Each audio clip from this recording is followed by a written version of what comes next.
ఈరోజు తెలంగాణలో 67% service sector ఉంది, మన దగ్గర 46% ఉంది. దీనివల్ల లాభాలు ఏంటని మీరు ఆలోచించినప్పుడు ఎక్కడైతే సర్వీస్ సెక్టర్ ఎక్కువ ఉంటే ప్రభుత్వానికి ఆదాయం ఎక్కువ వస్తుంది. తెలంగాణ ఆదాయం జిఎస్టిపిలో 9.3% జిఎస్టి వస్తుంది. అదే ఆంధ్రప్రదేశ్ చూస్తే 6.3% వస్తుంది. అంటే 1/3 డిఫరెన్స్ ఆదాయంలో ఉండే పరిస్థితి వస్తుంది.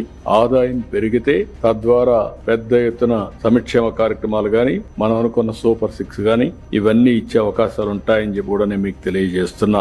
కాబట్టి ఎక్కడికక్కడ మీ జిల్లాలో అనుకూలమైనటువంటి, మీ నియోజకవర్గంలో అనుకూలమైనటువంటి సర్వీస్ సెక్టర్ కి మీరు ప్రాధాన్యత ఇవ్వాలి. ఇందులో హాస్పిటల్స్ వస్తాయి, కాలేజెస్, ఎడ్యుకేషన్ ఇన్స్టిట్యూషన్స్ వస్తాయి, టూరిజం ప్రాజెక్ట్స్ వస్తాయి, బ్యాంకింగ్ వస్తుంది, కమ్యూనికేషన్స్ వస్తాయి. వేరియస్ యాక్టివిటీస్ ని ఇండస్ట్రీ, అగ్రికల్చర్ కానటన్ని ఇక్కడ వచ్చే పరిస్థితి వస్తుంది. దీన్ని మీరు ప్రోత్సహించి ముందుకు తీసుకుపోవాల్సిన అవసరం ఉంది. అయితే ఇక్కడికి వచ్చినప్పుడు ఇలాంటి ఒక విజన్ మీరు తయారు చేసినప్పుడు ఇవి మళ్ళీ లాస్ట్ మైల్ లో సెక్రటరియట్ పోయినప్పుడు ప్రియారిటీస్ మారుతా ఉంటాయి. అంటే రాష్ట్ర స్థాయిలో ప్రియారిటీస్ ఒక విధంగా ఉంటాయి, అక్కడి నుంచి జిల్లా లెవెల్లో ప్రియారిటీస్ అక్కడ ఉండే పరిస్థితులకు ఆధారంగా మారుతా ఉంటాయి. అదే మరి నియోజకవర్గానికి పోయే కొందికి ప్రియారిటీస్ దాన్ని బేస్ చేసుకుని అక్కడ కూడా తయారయ్యే పరిస్థితి వస్తుంది. విలేజ్ పోతే డిఫరెంట్ గా ఉంటాయి. అంటే 4 టైర్ స్ట్రక్చర్ లో మనం ముందుకు పోతున్నాం. రాష్ట్రం, జిల్లా, కాన్స్టిట్యున్సీ, సెక్రటరియట్. అదే సమయంలో ఎవ్రీవేర్ టెక్నాలజీని అనుసంధానం చేస్తున్నాం. ఈ విషయం మీరు గుర్తుపెట్టుకోవాలి. టెక్నాలజీ పేర్లలుగా